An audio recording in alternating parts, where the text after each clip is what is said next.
This podcast contains explicit adult content, mature themes, and candid conversations about sex, dominance, power exchange, and ethical non-monogamy. It is intended for audiences 18 and over only. Listener discretion is advised.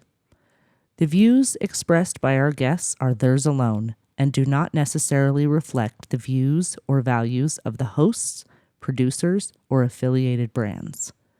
The Bull Brotherhood podcast is for educational, entertainment, and empowerment purposes only. Nothing in this podcast should be interpreted as legal advice, medical guidance, or psychological counseling. We speak from experience, not credentials. Always practice consent, respect the boundaries of others, and follow local laws. If you're not comfortable with frank talk about sex, kink, dominance, or emotional power, this probably isn't the show for you. But if you're ready to step into your masculine edge and embrace a lifestyle that demands mastery, welcome to the Brotherhood.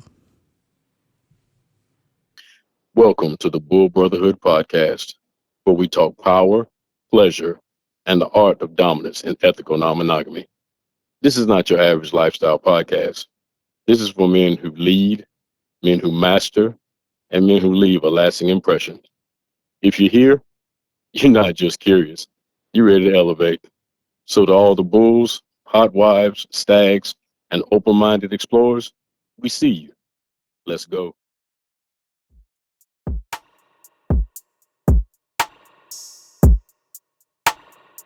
Oh yeah, claim the mind, train the body, on the soul, deep connections built on trust. Let's all go from conversations to the passion that we hold. This brotherhood's for man of stories need to be. Nephew, what do you mean you get nothing at the beginning? I mean, what?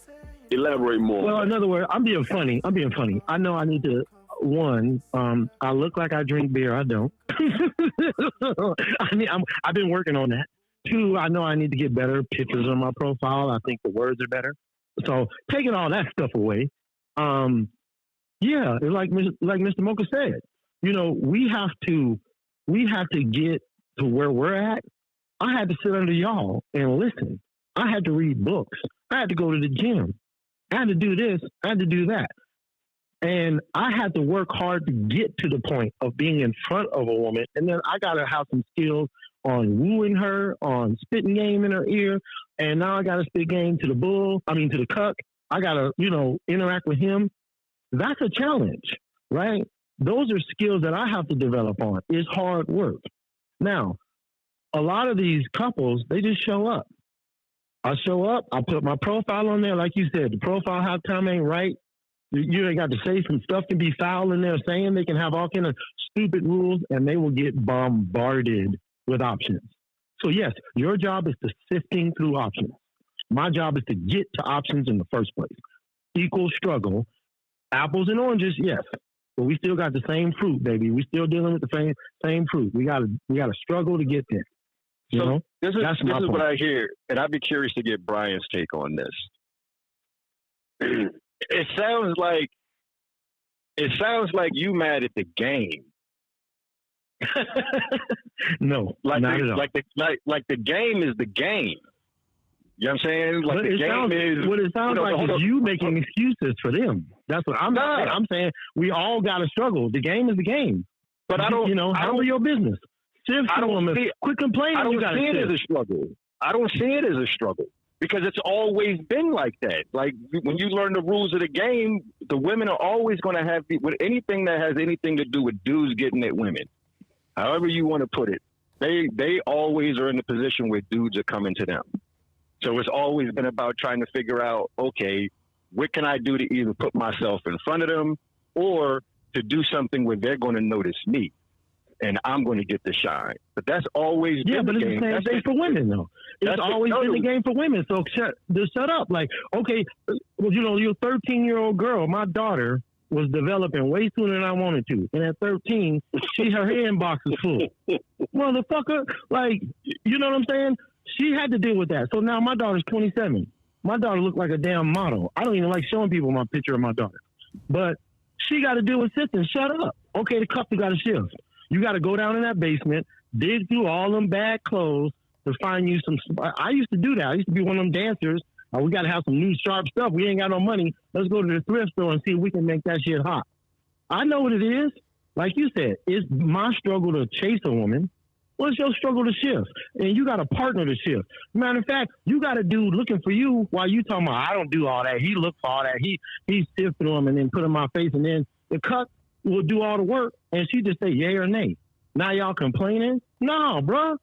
No, I'm not. I don't have a problem with the game. You're the one saying that they're struggling because they got to sit through all this bullshit. Well, I'm struggling to get there. And when I get there, I got to sit through some bullshit too. Have you ever had to look for something like in your house, yes. like when something is lost?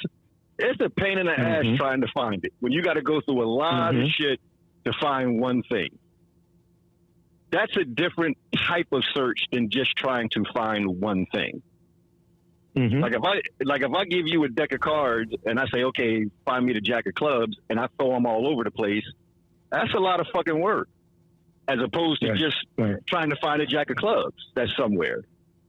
Like sifting through a lot of stuff, for me, at least, is inherently more difficult. As opposed to just trying to find that one thing that you're looking for. So let me ask you a question. Yes, there's a difference, but I don't, like you use the word chasing. I never use the word chase. I say pursue. Now, to some people, they might be the same thing. To me, they're different. Chasing means you're just kind of like just blindly going after something. Whereas when you're pursuing something, you've identified what you want and you're pursuing it. If it gets away, you back off and you identify what you want and you pursue that. And you're able to recognize more quickly when somebody doesn't want you pursuing them. I tell women that all the time. Like, I don't mind pursuing you, but if you're giving me the vibe that you don't want me to pursue you, I'll stop cold in my tracks. Like, I'm not trying to chase you. And so it becomes, you know, being able to identify what you're looking for and being able, like I've said oftentimes when I use the gunman analogy, what is your approach? Are you a shotgun? Are you an AR? Or are you a sniper? I'm a sniper. Shotgun, you pull the trigger, pellet spray out. You're going to hit something. An AR, you hold the trigger down, move the shit back and forth. You ain't even got to have good aim. You're going to hit something. I don't favor those approaches. I want to line up what I'm looking for, get it in my scope, squeeze. I'm either going to hit it or I'm going to miss it. But if I hit it, I'm hitting exactly what I want. And then that's just a difference in philosophy. And I'm not here to say which is right or wrong. I'm just saying what works for me. So that is your definition of what pursue, right? Yeah. Would that be pursue? Line it up. Make sure you got a tight shot group. That's what you want. One shot, one kill, correct? Yeah. And if I miss, how you gonna kill? Yeah. Are you gonna kill it, or you gonna be off to the left, off to the right? Right, so that's pursue. And chase would be just what you said. You got a shotgun, sawed off, whatever. We all know what a scatter gun is. Okay, we gonna spray, and somebody gonna get hit. Somebody gonna get hit. Okay, so that's chasing. That's pursuit. We ain't gotta have the best aim. Let me. Well, okay. So nephew, you're saying that you do the same thing. You have the chase pursue philosophy, or you just chase? Hey man, I'm a master at arms, baby. When I'm in Splash, I'm on that AR-15 shit. Okay, but hold on. Okay, let me say this. Hey, let me say this. Online, let me say this. Online, I'm a sniper, and at the club, I use a shotgun. Now, I'll kill you with all of them. And, you know, I might fuck around and throw a grenade in the room. Take Splash away. Take Splash out of this. All right, let's take Splash out of it. So let's just leave, you know, the real world now. You know what I'm saying? Take Splash out of it. All right, I don't even want to hear nothing about Splash because, hell, I can be 50 million different things at Splash. You know what I mean? From special forces to just infantry or to downright commo. You know what I'm saying? Without communications. So you don't need nothing to Splash. To me, you don't need nothing. All right, but I'm talking about now just the real world now, just the life itself. You know what I'm saying? How do you pursue in the life, or like what you do in the life, just on a regular life. Okay, yeah. Women, so yeah, I'm definitely a sniper. A woman. Okay. I'm definitely the sniper paradigm. I agree with that. But can I go back to his analogy? He said, I agree. You have something in your house, and I'm the worst one. I'm at this age where I be forgetting where I put shit. So I get that. But let me ask you a question, Michael. Mm-hmm. Would you rather try to find $100 in your house or go make one? Well, if I know the $100 is there somewhere. But you got to go get it, though. But it ain't your house. You got to go earn that shit. You got to go make $100. Now, me and you have a profession where you know how to go make you $100 in one night. But that's hard work. You got to go make it, as opposed to, well, I can leave the house and tell my wife to look for this shit. I know it's in the closet somewhere. You know what I mean? That's what I'm saying.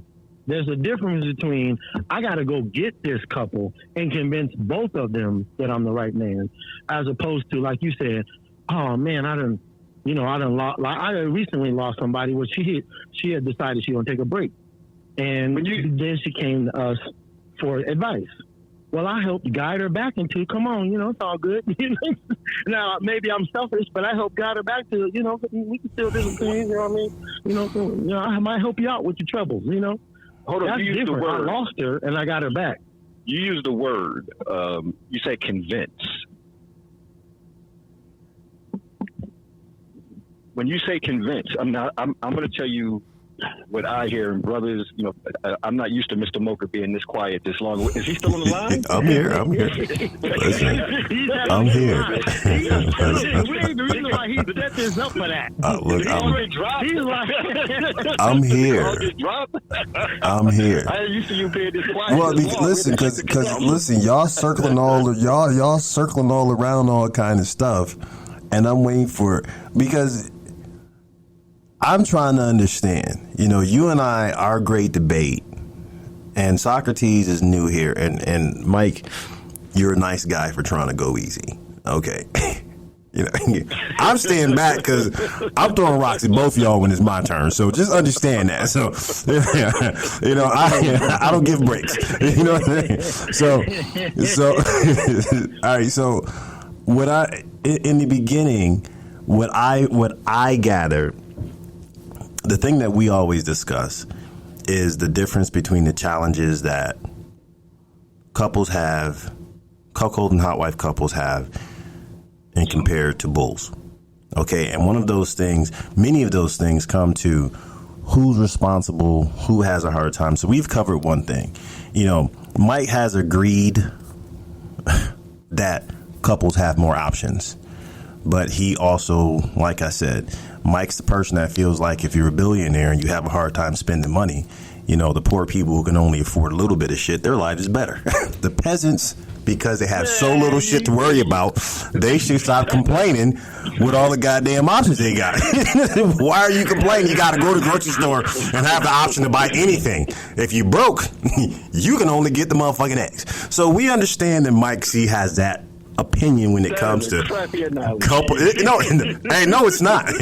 No, it is not. And I say this because I straddle both sides of that fence where my wife and I are thoroughly entertained oftentimes going through the messages that we get as a couple, as opposed to the stuff that I get, the stuff that I see on my side. What's interesting is no guy can tell you let me not say that. Most guys, if you put a bunch of dudes in a room, and we've done this before, where we sat down and we were looking at our SDC, our SLS, and our Cassidy, the type of messages we have and the differences in our profiles. And what's always interesting is seeing how 4 of us will reach out to the same couple with completely different types of profile, and we still don't get any responses, right? And that goes to show that, like you said, when you have the option to walk into a grocery store, or you have an option of going downstairs and sifting through a shit ton of stuff, knowing that what you want is down there, you can be less selective. You can take your time. I'm sure this has happened to you, Mike. How many times over the time? Well, how many times in the time you've been in the lifestyle that you talked to a couple? A couple reach out to you on a site. You start talking, and then 3 months later, at 2:00 in the morning, they message you, "Hey, what are you doing?" Telling you to go fuck yourself. That's what I'm doing. I don't reply like that. But we've had that happen. But now for me, and I don't know many guys dumb enough to have a brief conversation with somebody and then message them months later, "Hey, you want to fuck?" There are a lot of differences in the behavior. So I think that we all have our challenges. But do I think that a couple has it harder? No. No way, shape, or form do couples have it harder. The only thing, in my opinion, within the lifestyle that makes it harder for couples is when the two of them are not on the same page. All right? Me and my wife, when we hunt, we like fucking velociraptors.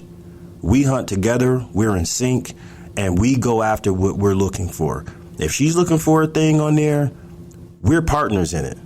So it's much easier with her and I coordinating, because there's guys on profiles who she'll be like, "Oh, I don't like the way this guy said that." And I read it and I'm like, "Well, you know something? This is what I got out of that. But you got this out of that. I'm a dude. Why don't you try this out?" And then she engages the guy and all of a sudden, "Oh, I'm glad I did," because we were a team on it. Now, you take a couple who the husband has one desire and the wife has another desire, and the husband is saying, "Okay, honey, I'll do what you want," and the wife is trying to make sure that she does what he wants so she can get some dick. They're not on the same page. So now that type of couple will absolutely positively have it harder than a solitary hunter. Because if I'm at war with the person who I'm in the two-seater with, then yeah, it's going to be harder than the motherfucker that's in the car by itself. But if me and my partner are on the same page, we have it 1,000 times easier than a single dude. Tell me where I'm wrong. I'll wait. We'll just agree to disagree. Oh, you gonna just let all that go? You gonna let all that slide? All that, you ain't gonna comment on none of that. You just tapping out. I'm happy to know that I just tapped Mike C out that easy. That's the first time. I might end the call right now. I was waiting on a reply from Mike, but I think you just hit a grand slam on that, the way you put it.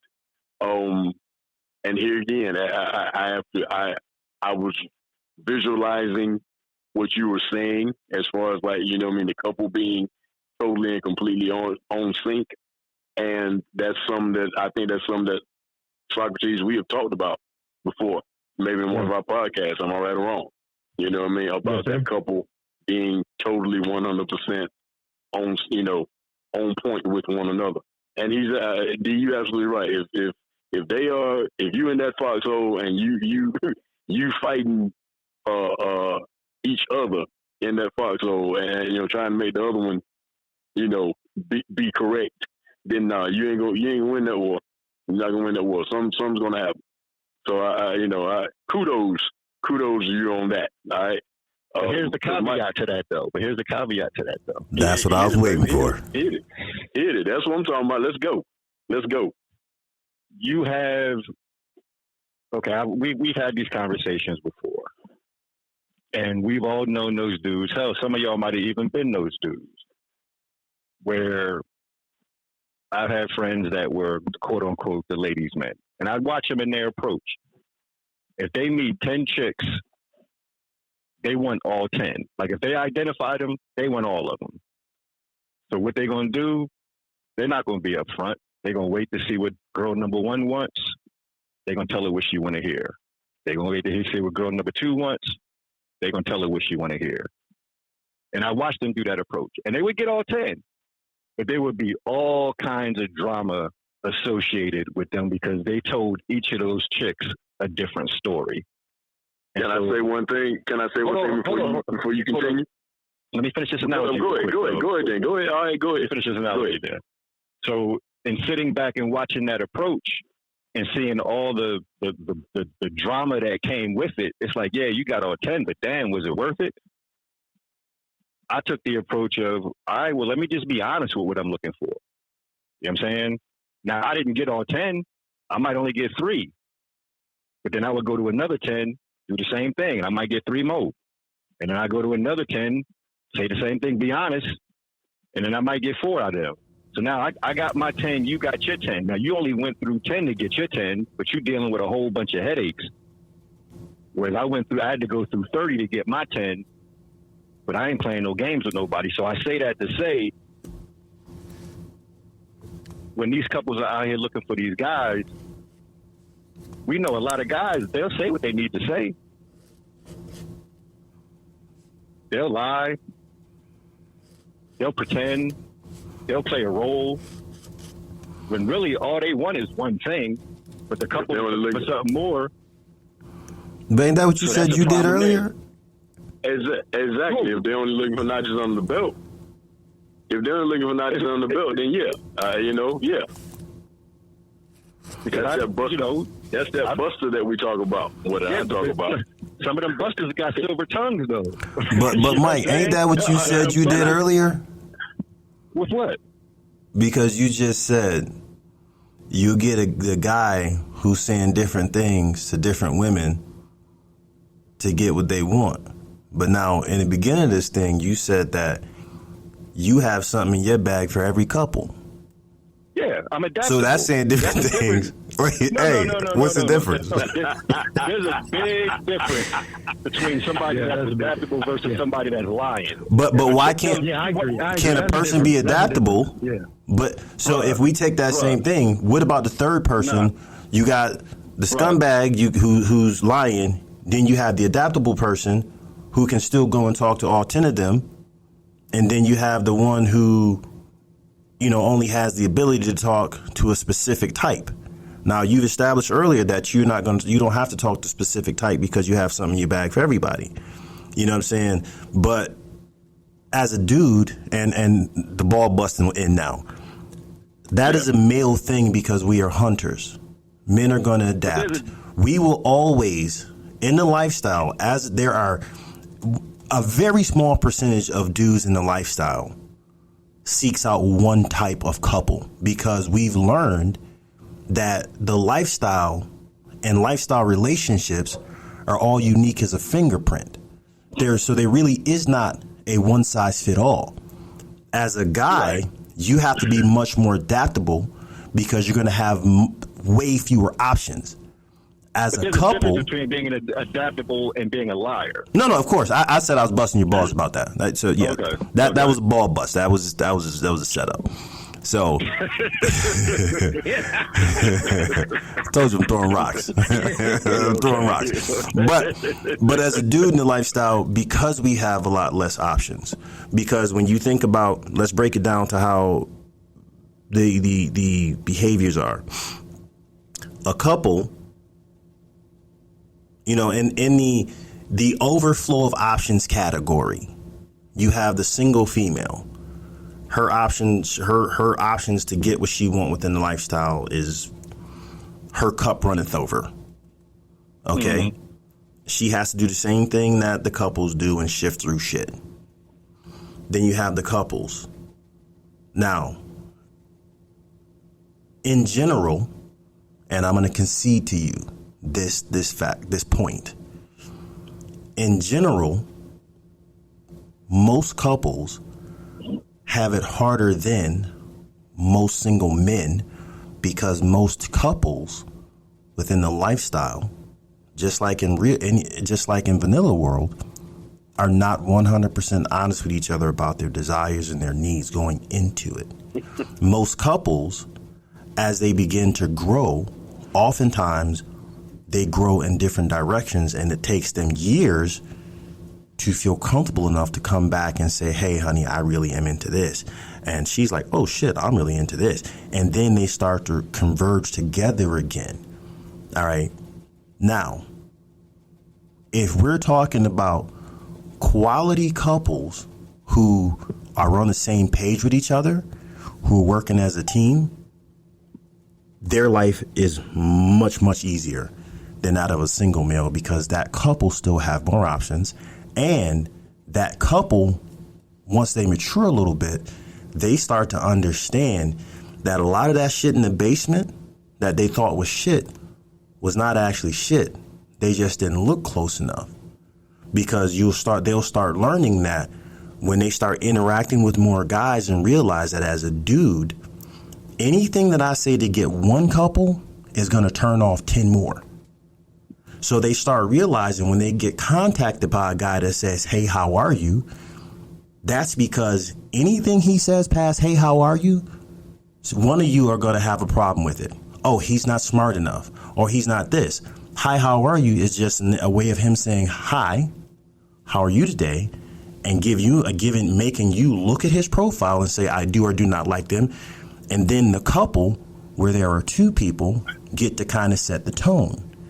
And now, because you and I, like you said, you have something in your bag and you're adaptable, now I can adapt to the energy that they give me. So, and just that's just my standpoint when you start looking at the difference between couples who aren't on the same page, couples who are on the same page, and then couples who are on the same page with years of lifestyle experience. So let me ask you a question. Do you ever reach out to couples online? All the time. Is your first message ever, hi, how are you, and that's it? It depends on what their profile says. If they got like a 300-page if they got a super long profile, I will usually say, hi, how are you? My name is. I noticed your profile. Please take a look at my profile. If I'm the type of guy that you and your wife would be interested in, please let me know. There you go. Because absolutely, and leave it at that. That's it. But now, leave it at that. I've had somebody respond to me and say, if that's the best you can do, you're not the one for us.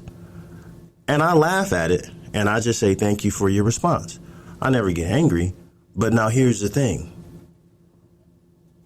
The arrogance. What was I supposed to say? I'm just greeting you.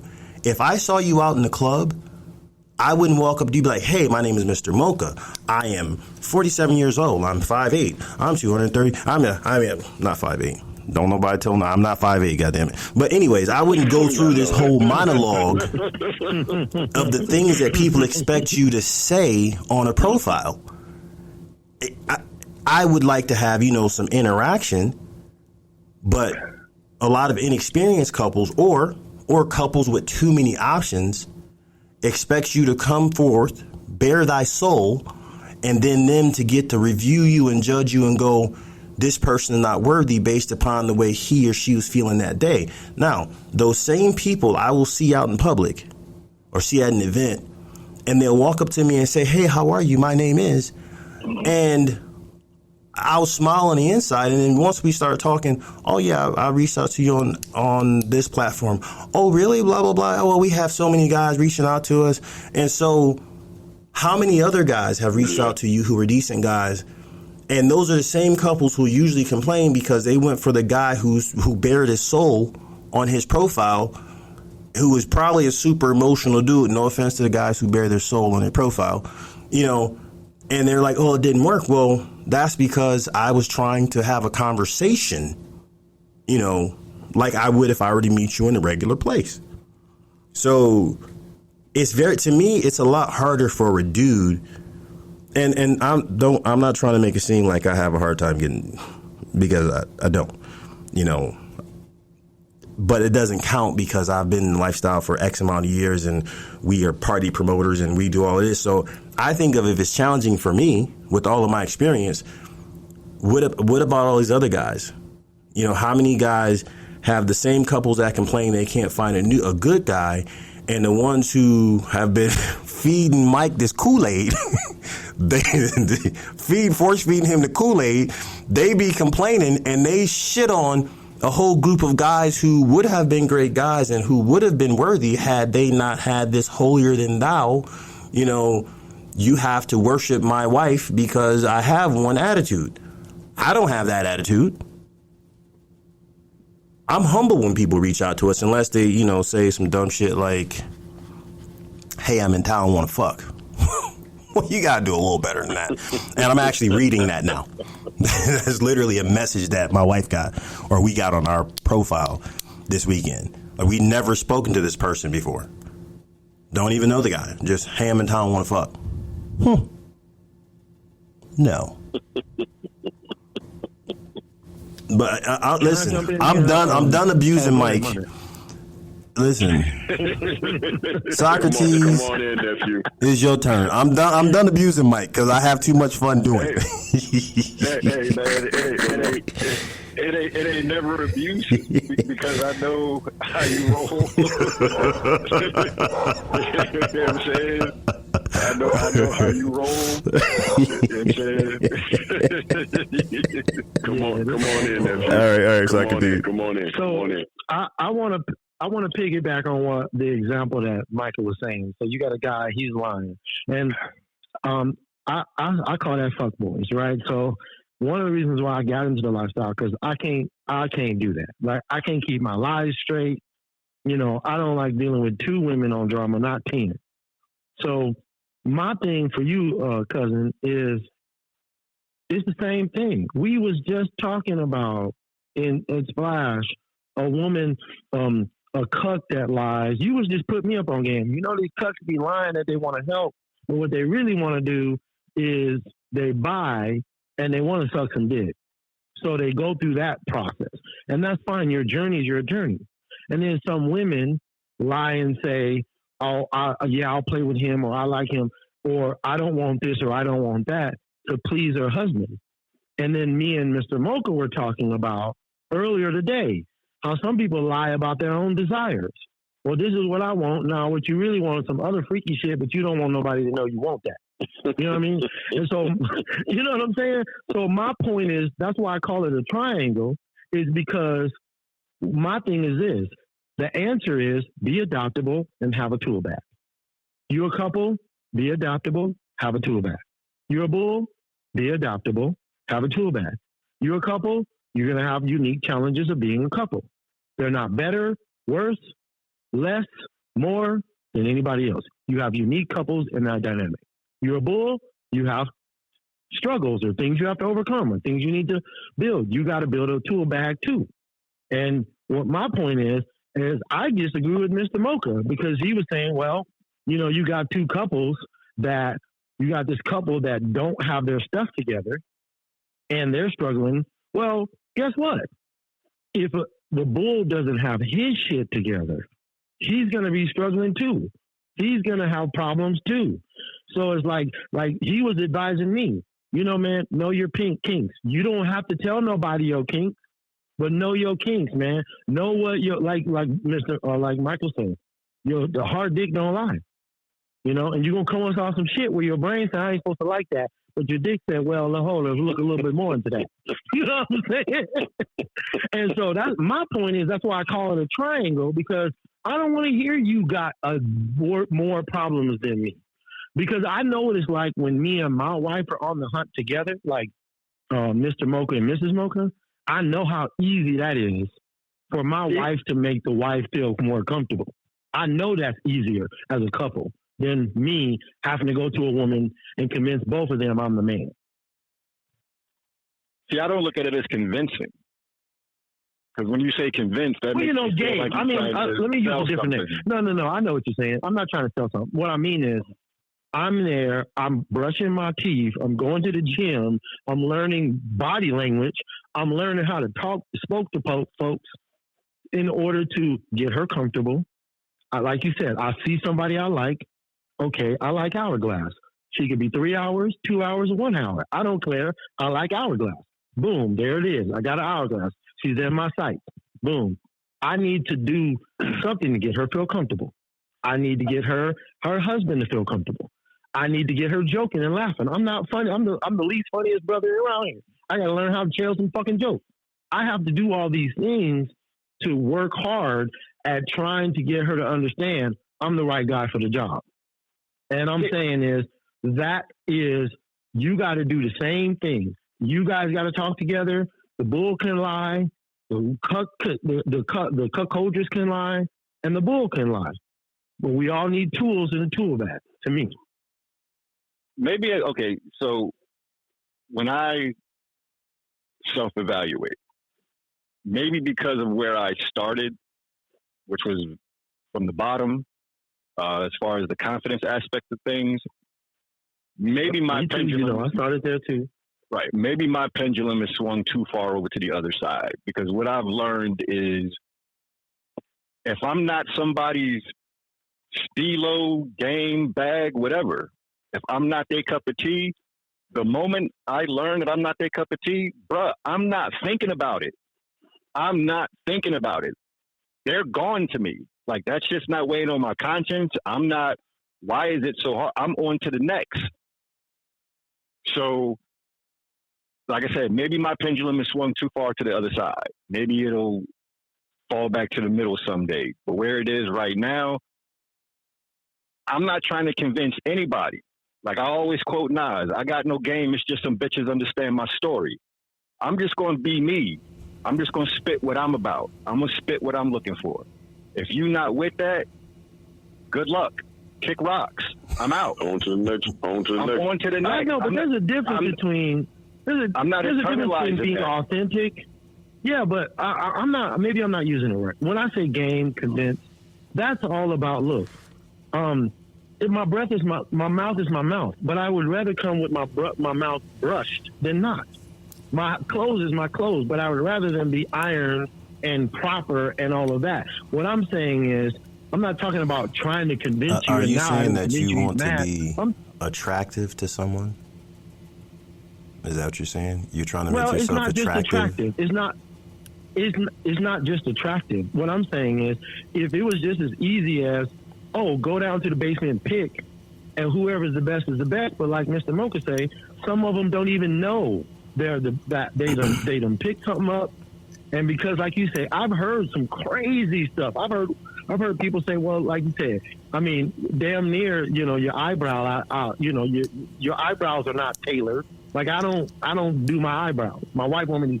I don't want my eyebrows to be manicured or whatever you want to call it. I've heard people say that. So that's on you, that you don't know how to pick. And I'm saying it ain't easier or harder than anybody else, because you got to get some skills on how to pick. Like I need to develop skills on how to chase. I'm saying you taught me, hey man, be yourself. Be your authentic self. So I'm we not on a different mad topic if she doesn't now. choose me. No, what I'm saying is the topic's still the same. No, the topic is still the same. It's equal. And if you got a unique challenge, that's cool, but we all got challenges. And I just even agree with you, Mr. Mocha. It's like, I'm not okay with anybody saying any part of this triangle, well, we got it harder. We got it harder over here. Maybe you got it harder for something because you got to deal with a bull and you got to deal with a cuck or cuck angst, or maybe you have to deal with that. But that don't mean I don't have an equal weighted problem over here that maybe you don't have to deal with, but we both over here having challenges, needing to be attractive, needing to handle our business, needing to overcome, right, and deal with our unique challenges.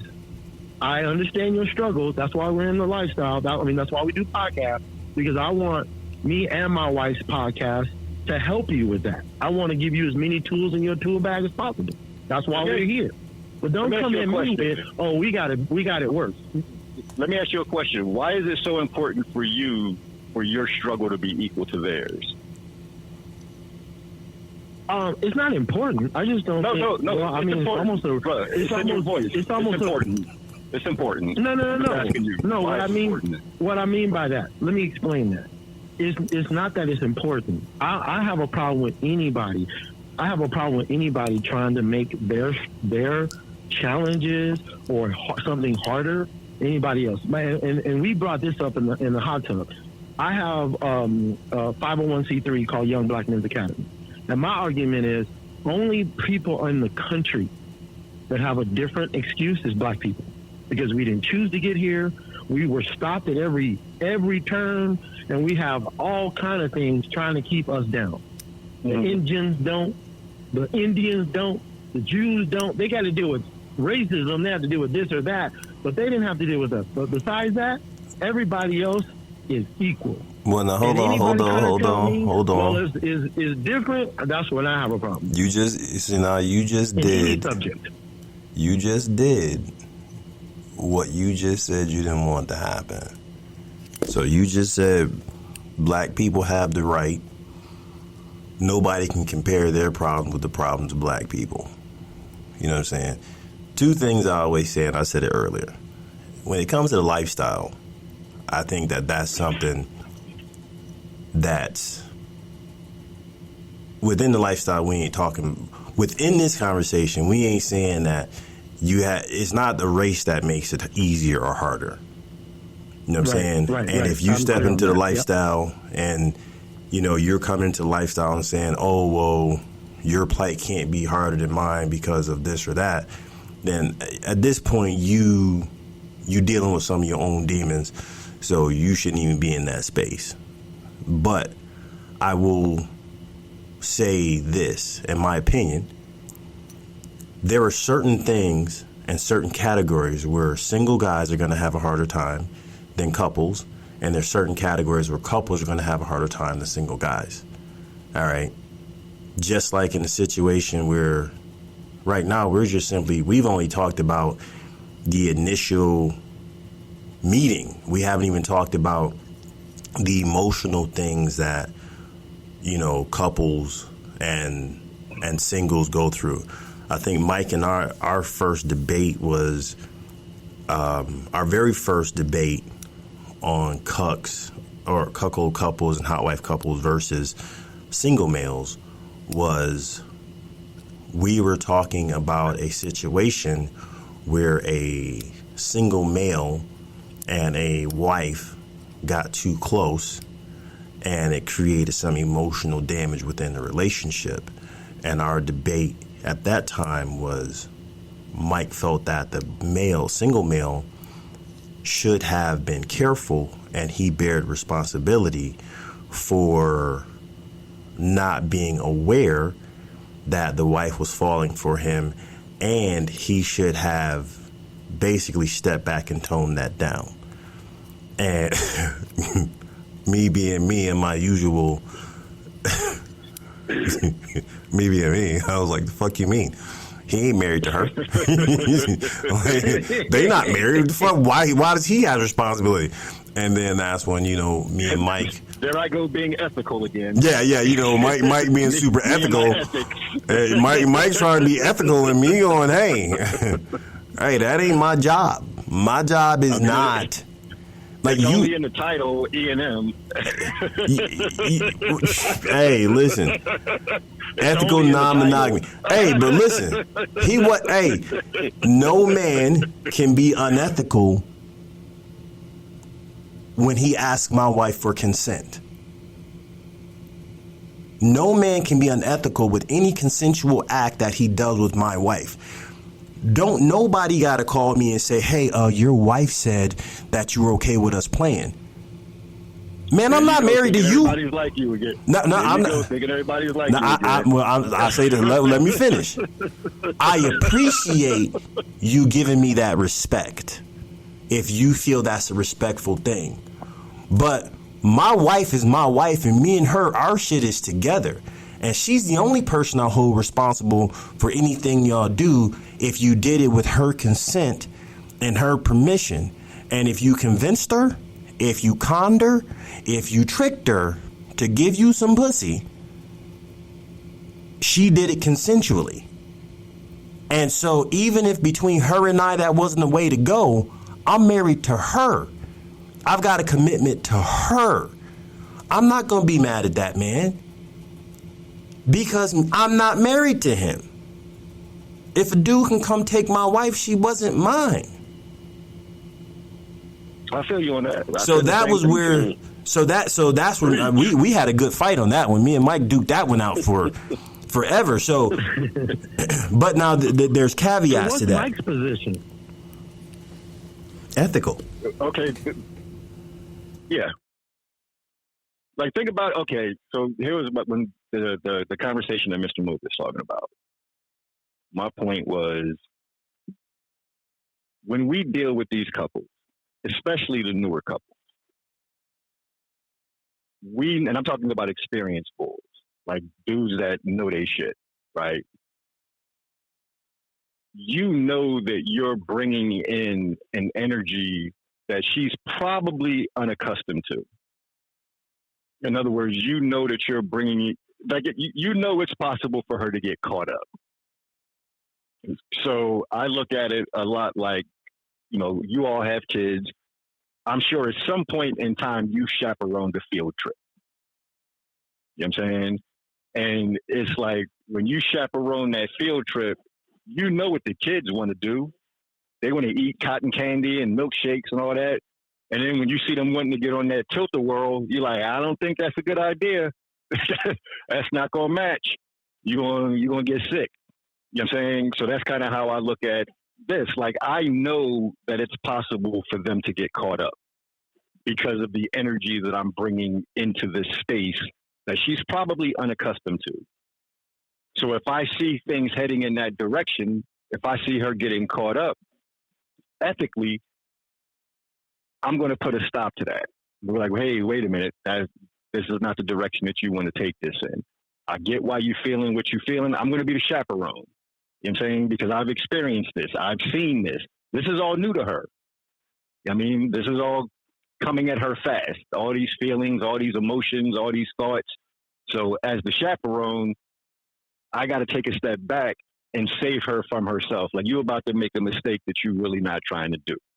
Now, what Mr. Mocha is saying is, it's not my responsibility to do that. If she wants to do that, I should let her do it. I should let her go ahead and make that mistake. All I'm saying is, ethically, I can't allow myself to make that mistake because I've seen this movie. I've seen this movie before. Hold on, man. I ain't say that that's what I'm doing. Okay, let's just be clear. Let's be clear. Let's be clear. We weren't talking about me doing this to someone. We were talking about a situation with somebody else and me saying it's wrong either way, but the bad guy is not the single person. Because Mike said, it's the couple who did not discuss what they, they didn't have that in their rules, their boundaries, et cetera, didn't communicate properly, and that happened, correct? Mm-hmm. Yep. And find me a woman who you can say, hey, listen, let me save you from yourself. Okay, this dick's so good, you're gonna get caught up. So, so for your own safety, I think. Hey, listen, I say this often. My arrogance has boundaries. Okay, I'm not going that far. And then remember, from experience, when you're like Kenny Rogers said, man, you gotta know when to fold them, bro. You gotta know when to walk away. You gotta know when to walk away. So now I agree. I agree. That's how you get a stage 5 clinger. Yeah, listen, I know. I've been there. So, but see, now here's the thing. Like, we're not talking about the guy who walked away. We're talking about a guy who did not walk away when it was probably the ethical thing to do. And not saying he wasn't a scumbag, because that guy is, I do have less respect for a guy who gonna go in and allow himself to get caught up in that type of situation with a man's wife within the lifestyle. Okay, when you know that she's taking things further than they're supposed to be taken and you're taking it with her, that's unethical. But when we start talking about who bears the responsibility, I feel like you diminish women by saying that you, as a grown woman who has lived in this world and who is aware of your emotions and who's had sex and who's experienced things, you don't have the emotional wherewithal to deal with me because I can take away your common sense. No, I feel like if you so horny and you allow your vagina to be taken over by some dude who ain't been with you for the last X amount of years, when you were sick throwing up, when you was having his babies, when y'all was suffering together, when all of these things was happening, if I can show up with some dick and take you, then the problem ain't with the dude that showed up with the dick, because the only thing he provided was a dick and a silver tongue. So would I be mad at him? I'll call him a scumbag, but it was his fault? No. Is there this super irresistible amount of swag? No. It's just you made a decision. If a motherfucker show up with $1 billion and tell my wife, hey, divorce your husband and marry me for this $1 billion, she got a decision to make. I mean, I'm going to tell her, you better do it and come back and take care of daddy later, but that's irrelevant. But it's the same thing. If somebody shows up with some great desirable dick and energy, she's wise enough and strong enough emotionally to make a decision. I don't have super dick. I don't believe in super dick. You know, I think I'm giving out some good meat, premium, but not enough to make you get up and without responsibility, like my dick hypnotized you. I was dicknotized. I don't know what I was doing. It's his fault. Fuck that. So no. Let me ask you a question. Have you ever had a wife get caught up? Yes, I have. I like how you begrudgingly admit it. Now, did you do anything intentionally to get her caught up?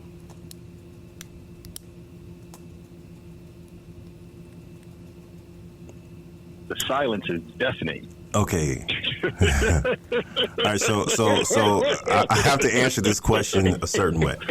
All right. No, you don't. You just gotta answer it truthfully, motherfucker. I'm gonna answer it truthfully. That's the way you gotta answer it. To the level in which she was caught up, no. But so you said she was sprung. You know, when you deal with a couple and the husband says, Your hey, Honor, this is what I want you to do. That's my case. But you know what it's like when a husband says, hey, I want you to be her boyfriend. I want you to make her feel this way. I want you to communicate with her throughout the day. I travel. I want you to do this, this, and this. And I say, you understand what you're asking for. And he says yes. And I say, no, you don't. Let me explain to you how this will go. And you tell me if this is what you want. Because I have been with couples where the husband said he wanted it. She wanted that. And I gave her that experience. And she was very, very much into me. And we had a really great relationship. I have had a few situations where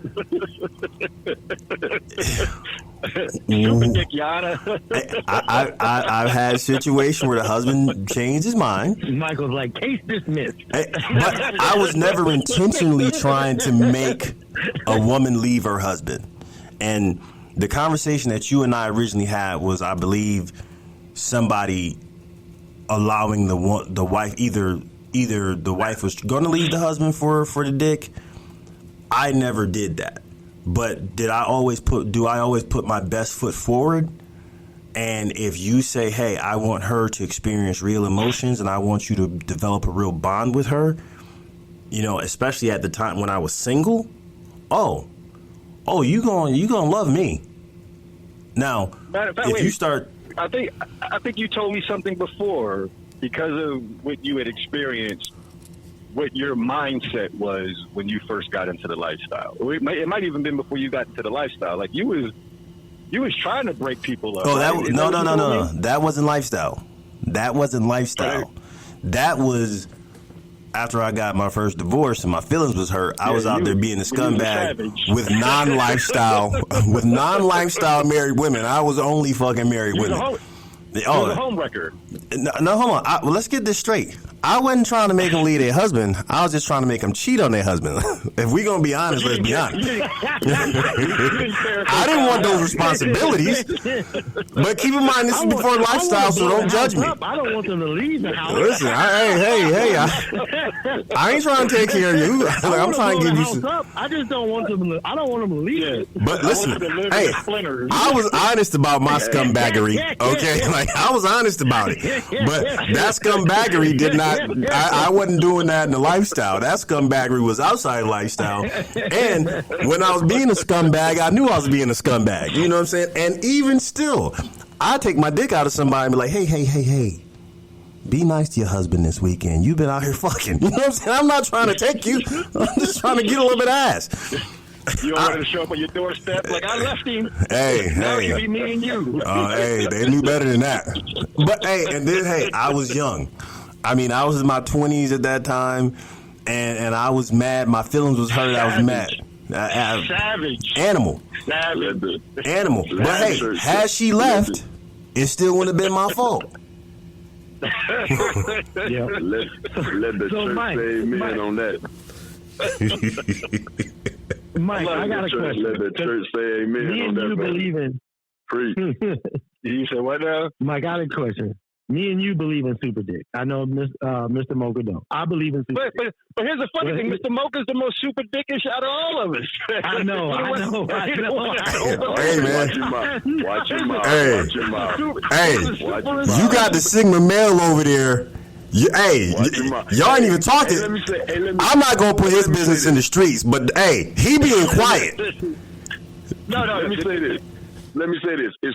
It's funny how, you guys have been talking about that, and no one has, like, really thought about, I'm living this right now in the throuple that I'm in. You know what I'm saying? I'm actually living this right now. Okay? Maybe not the fact that I went into it trying to make somebody leave a husband, no.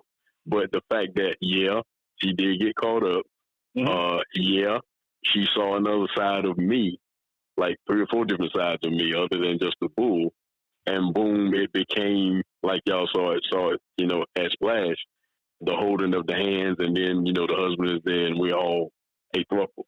So, you know what I mean? That's just funny to me that, like, nobody's really, like, thought about that and asked me, what did you do, or, how did you, navigate? Oh, I thought about it. I just wasn't throwing rocks at you. Let's do the game. I mean, I know the answer. I know the answer because we've talked. But if you want to bless the congregation, what kept you from blowing it up, like blowing their shit up? No, I had no intention of blowing their stuff up. No intention. Never. That's never my intention. Could we call it ethic? Could we call it ethics? My ethics be the appropriate word? You can. But at the same time, though, I saw something in her.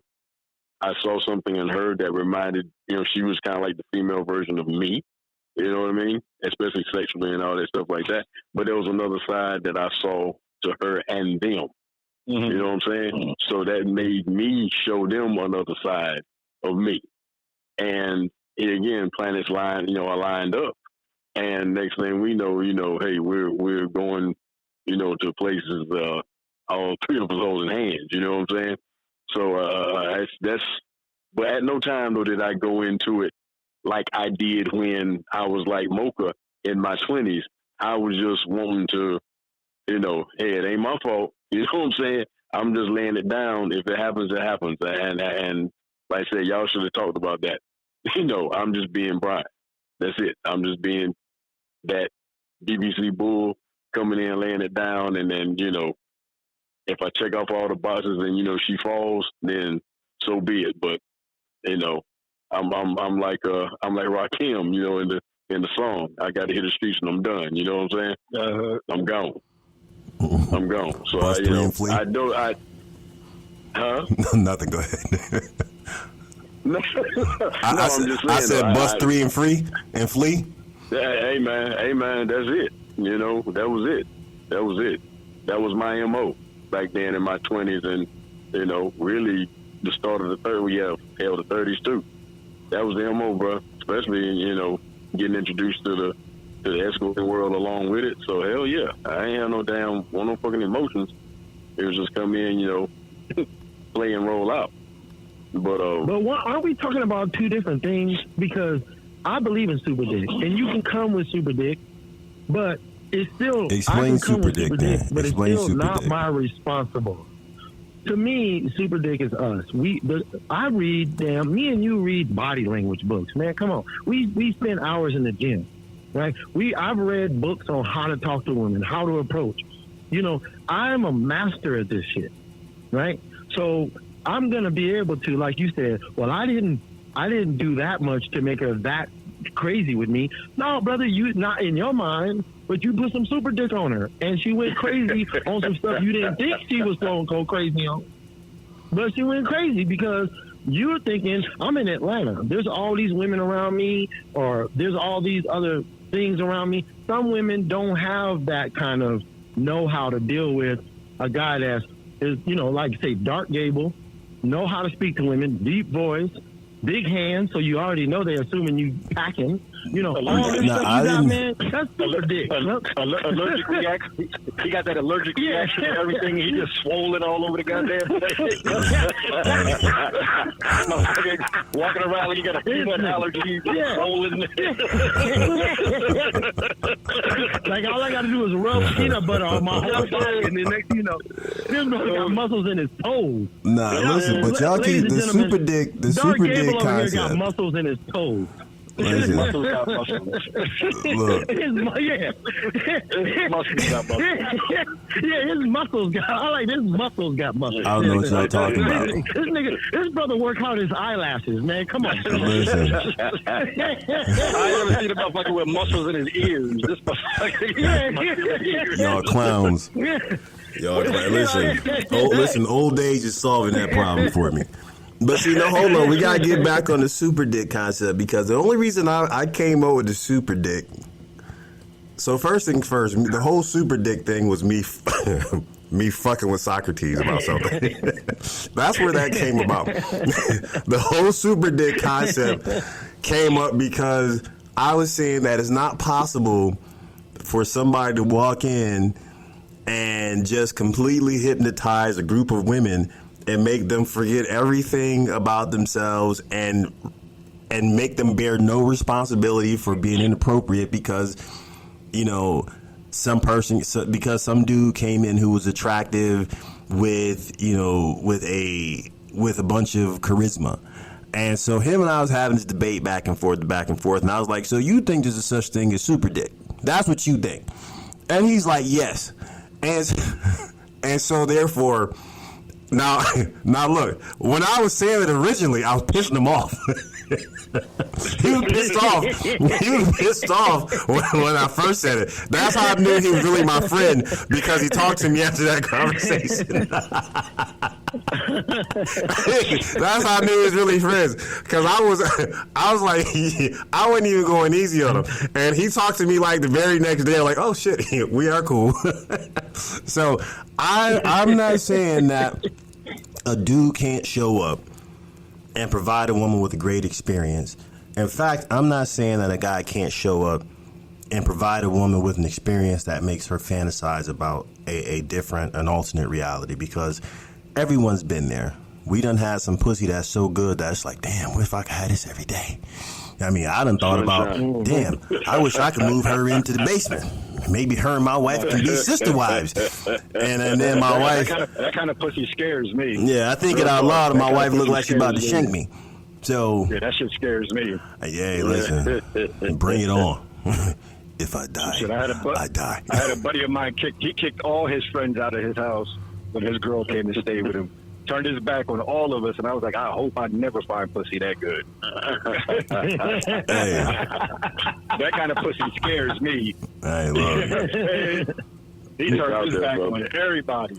But It's out there, though. It's out there. But it's not super I've pussy. seen It's a person. It's an adult making a conscious decision to do what they want to do. I don't believe in excusing behaviors because of outside sources. There's no pussy good enough to make me leave my wife. Okay? There's no dick good enough to make her leave me. Where it's not saying she can't be taken away, but it's not because the dick came in and boggled her mind to a place where she's forgotten all 15 years and everything that we went through, and she bears no responsibility. Honey, I couldn't turn down the penis. Like, no, no, she's a grown woman. She decided she'd rather that, and she decided to take a risk.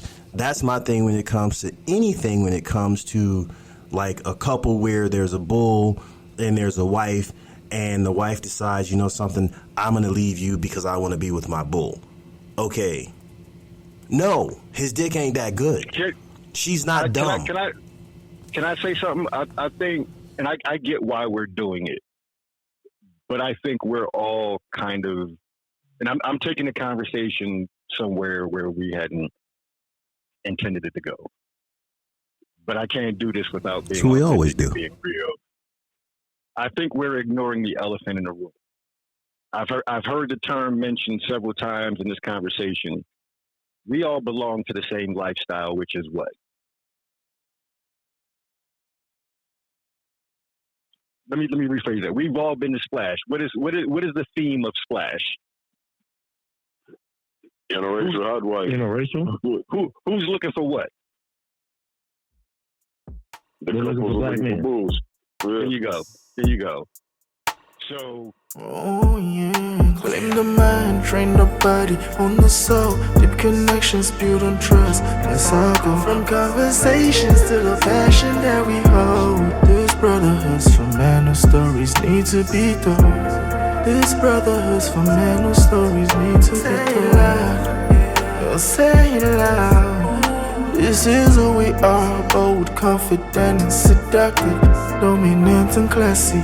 We stand tall, never fall. Bull brotherhood, luxury untold.